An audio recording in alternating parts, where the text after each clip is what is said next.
Hunter x Hunter is an adventure manga set in a quasi-fantasy world. For decades, this was the world map. This was an entire world, with countries and world issues and powers all conveyed to the reader for hundreds of chapters. It features countries largely like our own, but with minor differences, a hallmark of many fantasy worlds. Here we have the continent of Asia with a Z, and the city of York New instead of New York. It can be easier to do this than to create an entire city when, at the end of the day, it's a lot like New York. It also saves creative efforts on the story when it matters, but also it saves the creativity of world building for where it matters most. But before we dive too deep, Raid Shadow Legends has taken over, and gaming will never be the same again. Raid is the first game to bring a true console-level experience to your phone. Explore millions of champion combinations and master countless tactics as you take on raid bosses, dungeon runs, campaign battles, and PvP. With hundreds of artifacts to equip and over 600 champions blessed with unique skills, you can build your team, develop your champions, and raid your way. I've been playing Raid for a while now. These are some of the champions I've been using. Corona can strip down enemy attacks and defense, then keep them provoked so they can't use their best skills. To cap it off, his passive lets him retaliate when attacked. It doesn't deal much damage, but it can slow them down. This overgrown beastman is one of the strongest tank controllers in Raid. It's a lot of fun to see him constantly harassing the enemy team. Why not Calvalax? As some of you might know, Calvalax was the result of a community champion concept contest, and he is all about poison. He extends poison durations with his default attack. His second skill hits more times for each poison on the target. His third attack hits everyone and deals massive bonus damage for each poison in the target. And best of all, he poisons everyone just by walking in the room. Right now, Raid's running an amazing trick or treat promotion for Halloween, where you can win a bunch of real life and in-game prizes, including $1,000 worth of Amazon gift cards and some of the best epic and legendary Halloween champions in Raid. The best part? It's all free and it's super easy. All you need is your Raid player ID. Just download Raid with my link in the description, then head to trickortreat.plarium.com. To make it even easier, I link that in the description. From there, just enter your details, then spin the wheel and get your prize. That's it. Don't wait around. This special event runs from October 15th to November 5th, so be fast. But there's more. Use the DK Rises promo code for a bunch of free items. XP Brute Force 50, Force Potion High 15, Arcane Potion High 10, Arcane Potion Mid 5, and 500,000 silver to instantly level any champion up to level 50 and 5-star Ascension. And if you haven't started playing Raid yet, click my link in the description or scan my QR code here on the screen and you'll get unique bonuses worth $30. We're talking a free epic champion, Tayrel, 200,000 silver, 1 energy refill and 1 XP boost, and 1 ancient shard, so you can summon awesome champions as soon as you get in game. All of this treasure will be waiting for you here. Towards the end of the Chimera Ant arc, we discovered that the world is actually much larger, and that the known world actually encompasses a vastly smaller area than its surroundings, the Dark Continent. It's home to both horrifying and whimsical creatures and fauna. Humanity has only ever traveled there a handful of times in history, with each voyage resulting in such disastrous consequences that each attempt has since gone confidential. Isaac Netero, one of the most powerful Nen users and the chairman of the Hunter Association for decades, sought powerful opponents and was dejected at the monsters he saw there. Even more mysterious and powerful than Netero have ventured there and have since acquired interesting features. For example, Zig Zoldyck travelled there once and now has a great-grandchild with one of the most cosmically charged abilities in the entire series. This power has the ability to grant wishes for equal requests, ranging from the relatively minor to the cataclysmic. This power might originate from whatever Zig Zoldyck took part in on the Dark Continent, as there are an interesting set of cosmic forces there. Then there's Zig's father, Maha Zoldyck, who's alive and well somehow, despite being well over 100 years old, and 5 generations above that of Killua.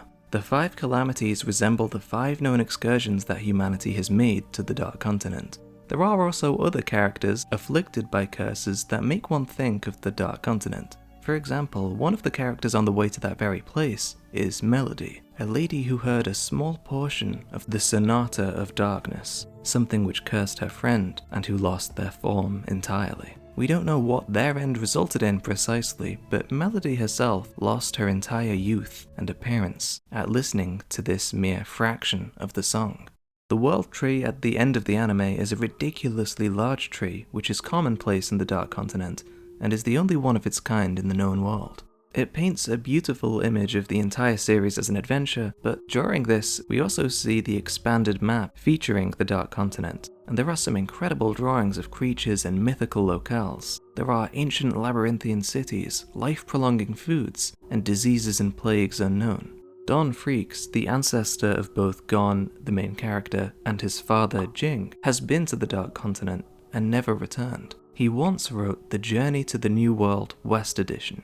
Jing believes that his ancestor, Don, is still writing the East Edition under the influence of the life-prolonging Nitro race. Each of the 5 times that humans traversed there, they've brought back calamities. A gaseous life form, Ai, which reacts to humans' desire. Brionne, which protects these mysterious ruins. Pap, which trades life itself for pleasure. Hellbell, which infects humans with deadly desires. And Zobai, a hollowing disease which renders somebody deadly, strong, infectious, and undying. And that fate is reserved for those who survive it. Many carcasses are contained deep in the G5, the governing body that tries to keep people from ever going there. Corpses of a twisted, inhuman nature. Humans themselves came from the Dark Continent. Throughout the series, Hunter x Hunter's ultimate message is about understanding and hunting to discover our nature, to accept this nature, and to understand the dire repercussions of denying our nature. The Chimera Ant arc gives us a great indicator in the importance of foresight in Hunter x Hunter, as the ants, especially something as powerful as the king, can live for a ridiculously long amount of time, potentially hundreds of years, thanks to phagogenesis, culminating in the ultimate life form. And yet, these ants are based partially on humans, beings that do not have a longevity, beings that grow desperate, desperation in more than any other species, for life. The Royal Guards and Meruem were unable to understand this to the point where they all died, because Netero is like us, and that desperation to survive, for the race to survive, was something the ants underestimated, and something that became their undoing.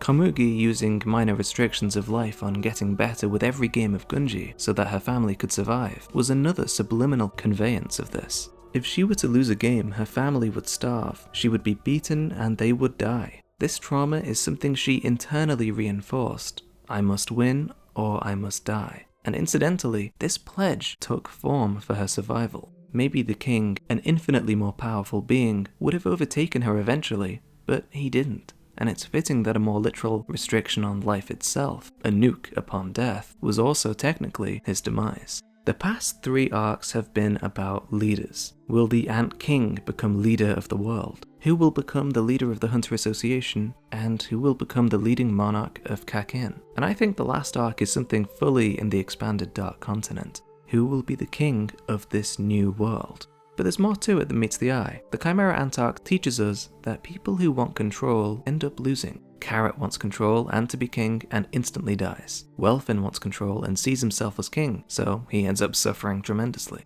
Meruem is already king, but still wants to be king of something more. He dies without accomplishing this. The king of the Hunter Association died in this arc too. The hierarchy of different mafias and families are all crumbling, whilst those who sow the seeds of dissent and spread chaos seem to be the ones who scrape by.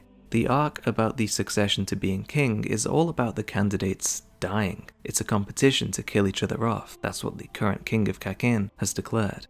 Everything so far, of kings, of death being a surrounding factor of obtaining leadership, feels like setup for Gyro actually succeeding where others topple. As people don't see Gyro as a leader so much as a concept to which they follow. We know that Gyro is now a Chimera Ant, and that he wants to ruin human life itself. We know that bringing things back from the Dark Continent brings a calamity upon the world. There's also the fact that there are thousands of roses waiting to bloom after 80% of the world declined to ban the rose's production.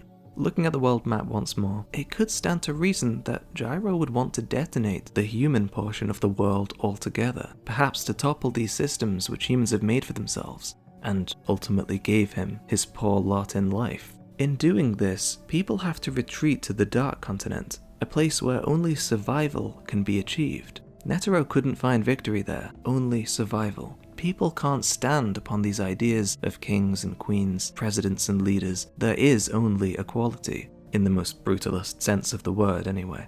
In terms of his history, he had to survive in a world where royal families exist and poor people die. There is no equality to the world. So Meteor City is an interesting concept where everybody collectively seems to look out for each other. It gives us the fundamentals of the spiders, but also highlights the societal issue. It also points out that Gyro never really had even this. A man like this with a drive to do something might actually just want to wipe the slate clean on society and start anew, where people can't set up any of these boundaries ever again, where all that they can do is survive.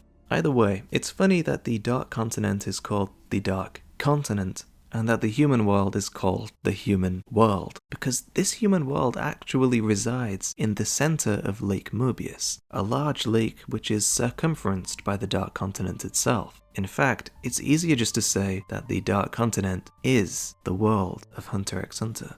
It's almost as though it's a rejection of the true world by humanity, a rejection of their actual world, a rejection of their nature, and we know what's happened to everyone else in this story who has rejected nature.